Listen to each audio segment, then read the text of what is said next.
Hey there, YouTube! Wrestling Optimus here, back with another LEGO Star Wars build. And today we are also going to be reacting to WWE Clash at the Castle, live from Cardiff, Wales. We got the pre-show happening right now, as the Street Profits and Madcap Moss are taking on the Alpha Academy and Austin Theory. But while that's going on, let's talk about today's LEGO set. For anyone who's been watching The Mandalorian and the Book of Boba Fett, this set depicts the end credits scene from the last episode of The Mandalorian Season 2, in which Boba Fett takes over Jabba the Hutt's palace on Tatooine, which is currently occupied by Jabba's former right-hand man, Bib Fortuna. In addition to the throne room itself, this set has a number of minifigs, including Boba Fett, Fennec Shand, Bib Fortuna, a Thelan Dancer, a Quarren, a Gamorrean Guard, and a Weequay Guard. It's got 732 pieces and looks like it should be fun, so let's get started. And here it is out of the box. It looks like we have 6 bags of Legos and a fairly thick book. So this will probably take me a little while. Good thing we got a nice long pay-per-view. But the main show for Clash at the Castle is now starting, and I am beginning with bag 1. Looks like we're going to be making Boba Fett here in a second, and then we're going to be working on the first part of the palace.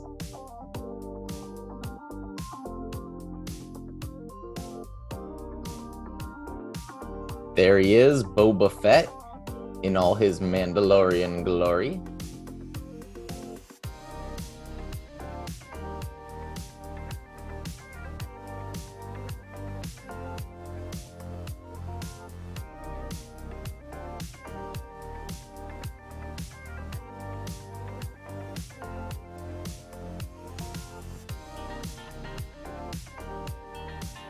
All right, it looks like we are starting off with the women's trios match, and Bayley's team of herself, Dakota Kai, and Io Sky now officially have a name. It's Damage Control, and they have new theme music that they all came out to.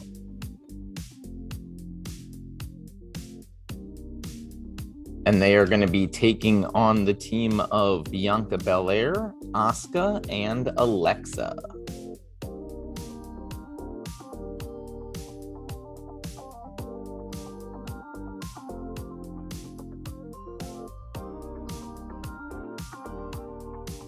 And of course, this British crowd is singing, "Hey Bayley, I want to know if you'll be my girl."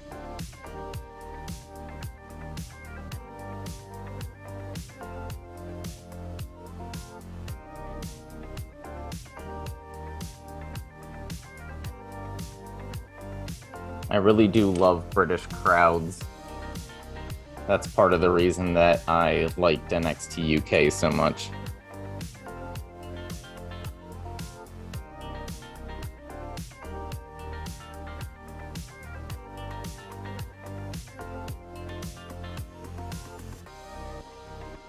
Interesting, Michael Cole on commentary is pointing out the history of Asuka and Io in Japan.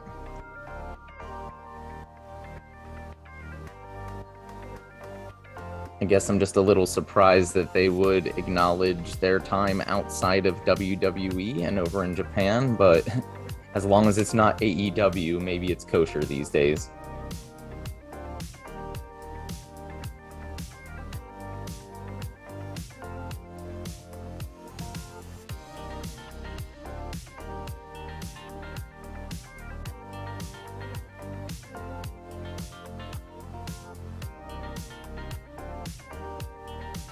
All right, and that is the end of bag 1. Looks like we got 2 extra little pieces over here, so we will set them aside. And with this trios match still going on, it's time for bag 2. Looks like we don't get a minifig in this bag, so let's just start building. That is definitely an interesting piece. Some sort of like water canister.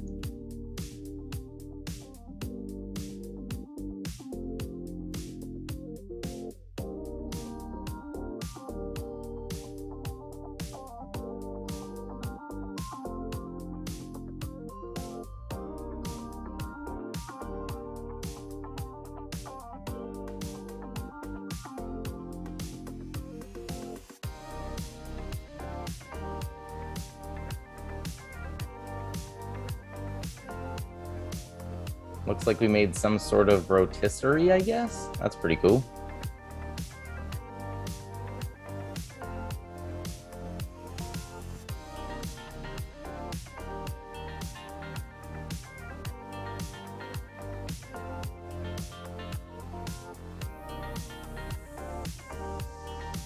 Oh my goodness, Bailey pins Bianca. You could have had anybody eat that pin, but you did it to the champion? Very interesting result.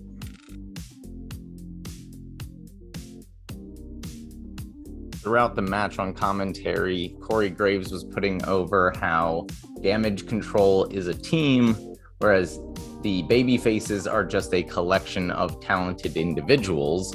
And in the end, triple teamed Bianca Belair in order to win. So, somewhat good storytelling, I guess.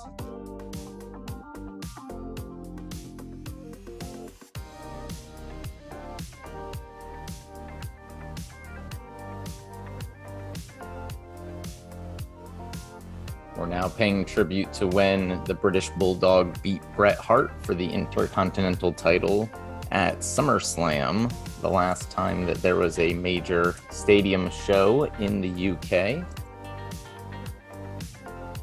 Oh, and it's because Bret Hart is in the audience. Speaking of the Intercontinental title, it looks like that's our next match, as Gunther, the former Walter, defends against Sheamus, who has his brawling brutes or whatever in his corner. Pete Dunne is thankfully acting like Pete Dunne these days, but he's still called Butch. Interesting. This appears to have made some sort of cool grate pattern, and then we're going to set that on top, and it's going to become the roof.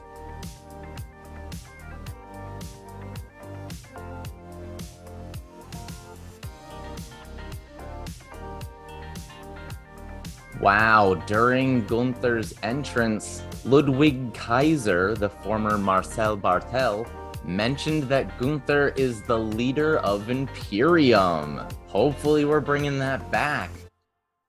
Indeed we are. There's Fabian Eichner. I guess his stupid Italian gimmick down in NXT 2.0 is officially over, and Imperium is back, baby. All right, commentary's still calling him Giovanni Vinci, but otherwise, this is great.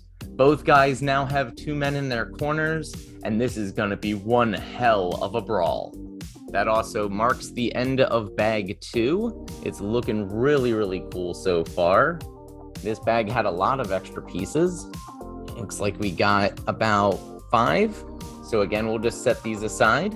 And while we do, it looks like we're having another stare down between Sheamus and Gunther while their henchmen brawl around them. They did this on Raw, I think, and it was pretty cool, but I don't know why you needed to do it again. However, Pete Dunne just did a moonsault on everybody, and that was awesome. And now they're fighting. The match has begun. For Bag 3 here, it looks like we're going to be adding this section onto the side of what we've already built. Seriously though, I am so happy that Imperium is back. I do kind of wish that Alexander Wolf would be able to come back and join them and make it a foursome again, but I think that one's really, really unrealistic.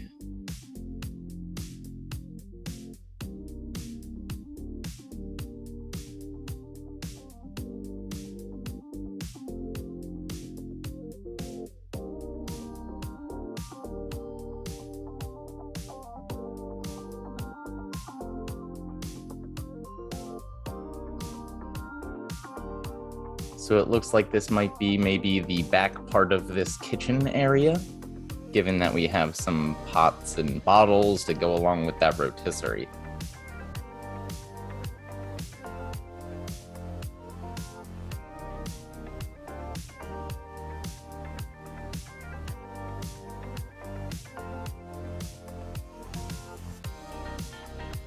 If you notice, there's a lot of big pieces, which is why I think the overall piece count is actually a little bit low.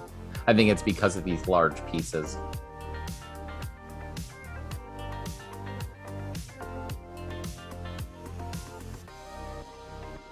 And that's not necessarily a bad thing. I mean, big walls take big pieces. So it doesn't necessarily mean that the set is simple, just that you probably have some larger structural elements you have to complete first.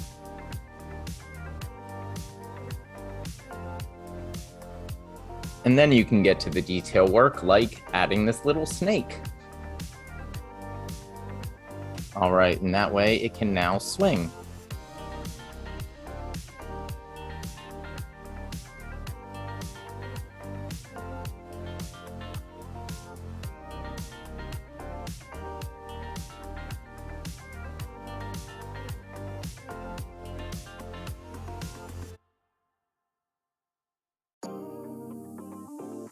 So it looks like this is the maybe door control panel to this room, and it's got some sort of security light above it. That's pretty cool.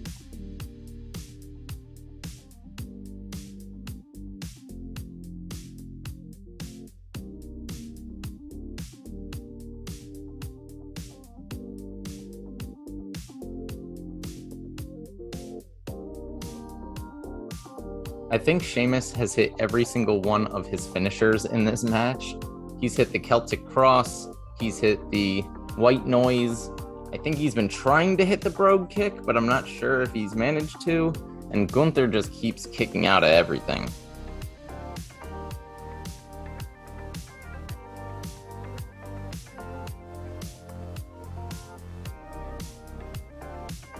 And there it is with a powerbomb and a lariat. Gunther retains the Intercontinental Championship. Sheamus is still denied his Grand Slam title, but who cares? Imperium is reunited. All right, that is the end of bag 3. It looks like we ended up with 6 extra pieces, so we'll put them aside and we'll move on to bag 4. That was really nice. This incredibly hot UK crowd just gave an amazing ovation to Sheamus. Really paying a lot of respect to one of the hometown boys here. And what we're doing with bag 4 is we are making the Thielen Exotic Dancer. And she is going to be joined by the Weequay Guard here. We'll set them over with Boba in the corner. And now let's get to building. Apparently, UFC champion Leon Edwards is here. I'm not too familiar with MMA, but it's fitting because next up, Shayna Baszler challenges Liv Morgan for the SmackDown Women's Championship.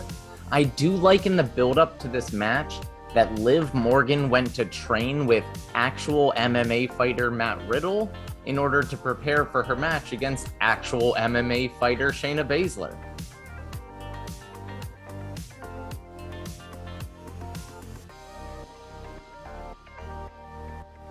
Man, I haven't seen one of these window pieces since I used to build pirate sets as a kid.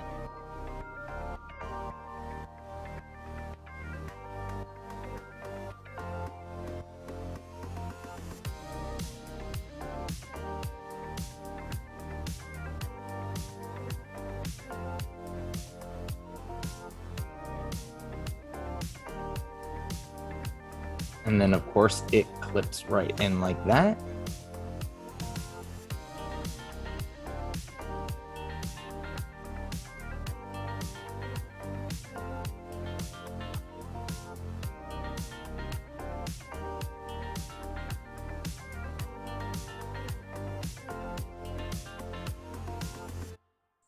And a barrel piece. Haven't had one of them in a long time either.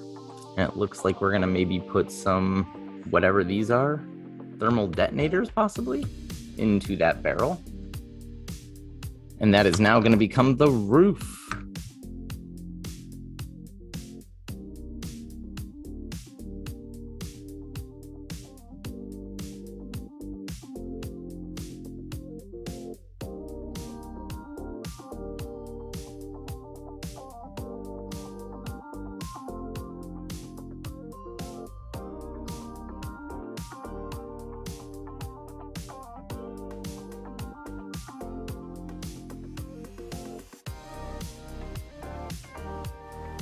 So I believe this staircase is going to flip and allow you to knock a guard off or something like that.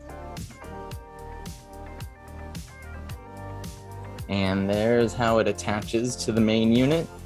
And that is the end of bag 4. We have 3 extra pieces, and it's time for bag 5. Wow, Liv Morgan retains by hitting the Oblivion. I'm guessing that is to try and legitimize her as champion after that messed up finish she had with Ronda Rousey where she tapped out and everybody knew it. But good for her. She retains over Shayna Baszler, and she's having a little celebration in the ring as I build this Gamorrean guard. And then this is Phoenix Shand. She is a bounty hunter that meets up with Boba Fett in The Mandalorian and then joins him on his adventures in the Book of Boba Fett. And we'll set her next to the Weequay, and the Gamorrean guard can stand right next to her. And let's get started on bag 5. Here's the advertisement for Worlds Collide tomorrow, where the NXT UK Championships are all going to get unified with the NXT Championships, and it will officially be the end of an era. I am very, very sad, but it is what it is. I'm going to just try and be excited for NXT Europe.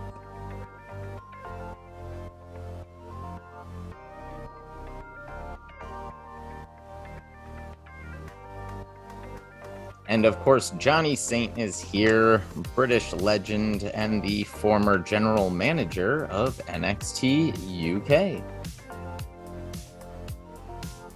Our next matchup is the Judgment Day with Rhea Ripley facing off against Edge and Rey Mysterio with Dominic Mysterio. And we're going to see if Rhea Ripley can continue making Dom her sub. You might also argue that this is the second ever custody of Dominic Mysterio match, as Rey is fighting Dom's potential new Poppy, Rhea. And here comes Edge in a luchador mask.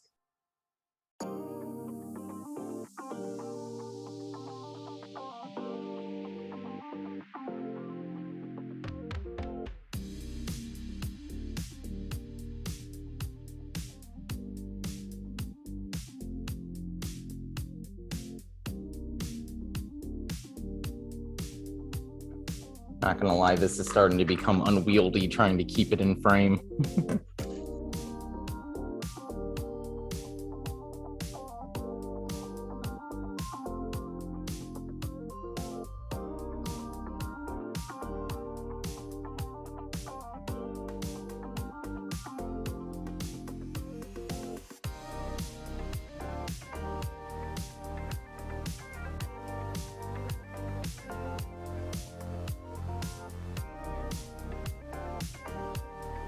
If you're familiar with Return of the Jedi, this is the door guarding droid that sticks his eye out.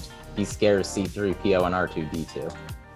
And we were building a track here that you can see right there. And that way we can now take this door and slide it inside. And then that eyeball can come out and take a look at any intruders. But first, I totally forgot to do the back of the door.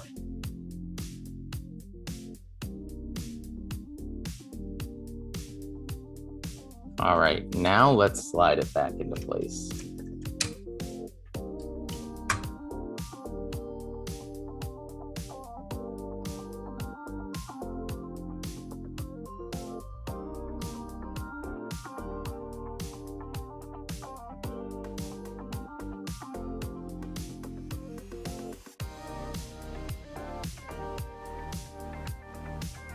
It looks like we have some sort of guns that I guess can fire down at people if they need.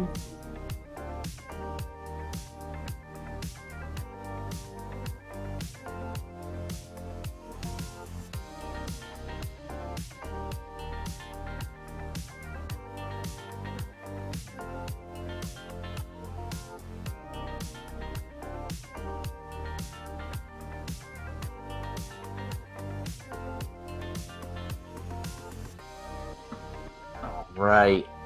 That is pretty cool. Let me see if I can angle the camera up a little bit so you can see the actual top of the tower. We had 3 extra pieces in that bag. We'll set them aside and move on to the final bag 6. And your winners, Edge and Rey Mysterio. All right, we just built a Quarren. And we are now building Bib Fortuna. We'll give him the scared face instead of the happy face, because he's about to have his throne taken. We'll set Bib Fortuna back here. We'll set the Gamorrean right there. And there it is. We were all expecting it. Dominic Mysterio turns on Edge, turns on his own father, Rey. He's taken them both out, but will he join the Judgment Day? It doesn't look like it. It appears he's just walking away and soaking in the crowd boos. Getting back to the set, it looks like we're going to take a couple of bones and we're going to place them in this bin here. We're also going to take this gem and we're going to place it in that bin over there. Now we're going to take, it looks like a couple of weapons, as well as what I guess they're going to consider Beskar. And that is all going in this hidden compartment right here under the throne.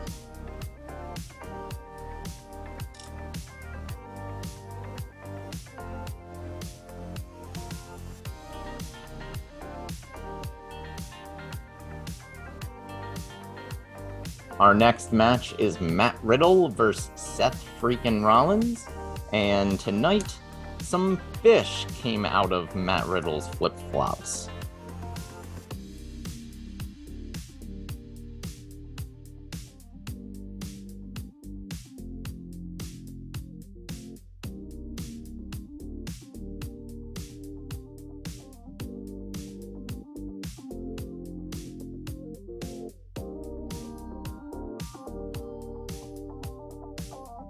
Meanwhile, Seth Rollins is giving his wife Becky Lynch a run for her fashion money.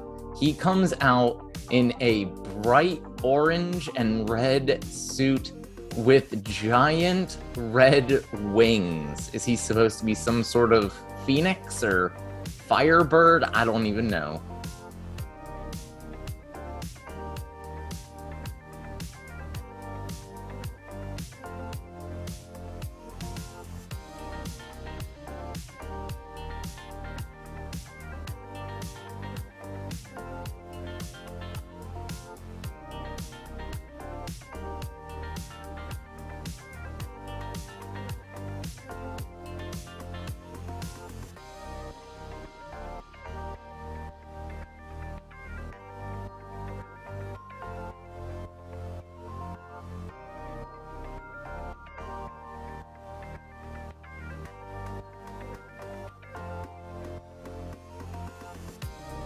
I see.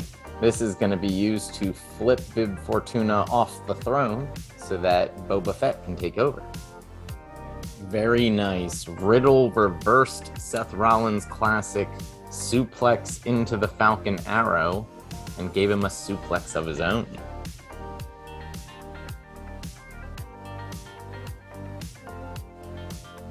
And that is the end of bag 6. It looks like we have 9 extra pieces this time. We'll put them here in the extra piece bag and you can see how many there were total. Now we're gonna move this back into frame. We're going to set this throne right there on top of those weapons and everything. It's gonna slide into place. I'm gonna close up the book here and get that out of the way. And then, yeah, let's pull this closer to the camera. This is the Boba Fett throne room. Well, originally it was Jabba the Hutt's palace, but he got killed. His henchman Bib Fortuna here took over. So we'll set him in the throne. Actually, let's take his staff out first, just so that doesn't interfere. We'll set him in there, and hey, you can kick him out of his throne. And then we'll have Boba Fett come in, and we'll set him on the throne where he belongs, except that we won't kick him out. We're going to give him a dancer over here, and we're going to give him Finnick Shand, but standing right here as his left-hand man. Eventually, the Gamorrean came on board as a guard, so we'll set him over there. And over here, we're actually going to disconnect this a little bit. We're going to set this Weequay in there. We're going to set that Quarren in there as well. I guess they're sharing a drink. And there it is, the completed set. I really like it. It's got all kinds of really cool details. I definitely recommend picking it up. This was a really fun build, but let's get a quick update on what's going on with the pay-per-view. Matt Riddle lets his emotions get the best of him and eventually gets tricked into receiving a stomp from Seth Rollins. Your winner is the Architect as Cardiff sings his theme song.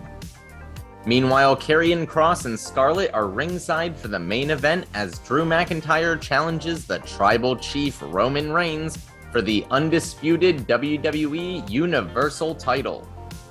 Drew gets a ridiculous ovation from the UK fans, complete with chants of his name set to Seven Nation Army, while Roman comes out alone for once because in kayfabe the Usos couldn't make the trip and Paul Heyman is still injured after being put through a table by Brock Lesnar. Of course, the big question is, will WWE do it? Will Roman lose his title the day after his 2-year celebration? Will they pull the trigger and crown Drew as champion in the UK? Well, the answer is no, unfortunately not. During the match, Roman grabs a mic and demands that Cardiff acknowledge him. Then, after a Claymore to Roman also knocks out the referee, Austin Theory runs down with the second ref and tries to cash in his Money in the Bank contract, but he's knocked out by Tyson Fury. After another Claymore, it looks like Drew is gonna win, but Solo Sikoa, the Usos' real-life younger brother from NXT, pulls the ref out of the ring, and that's what cost McIntyre the title. I guess that's one way out of it. Perhaps the rumors are true and Solo Sikoa will unite or at least hold both the Intercontinental and United States Championships.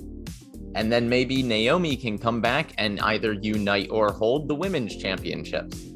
Either way, it looks like the Bloodline's reign of terror is continuing. Tyson Fury comes out afterwards, and it looks like he might be Roman's next challenger. But let's face it, he's probably gonna lose because there's no one legitimately left to beat Reigns except Cody Rhodes. And maybe even somewhere down the line, The Rock will come back and challenge Roman for title of Chief of the Anoa'i family.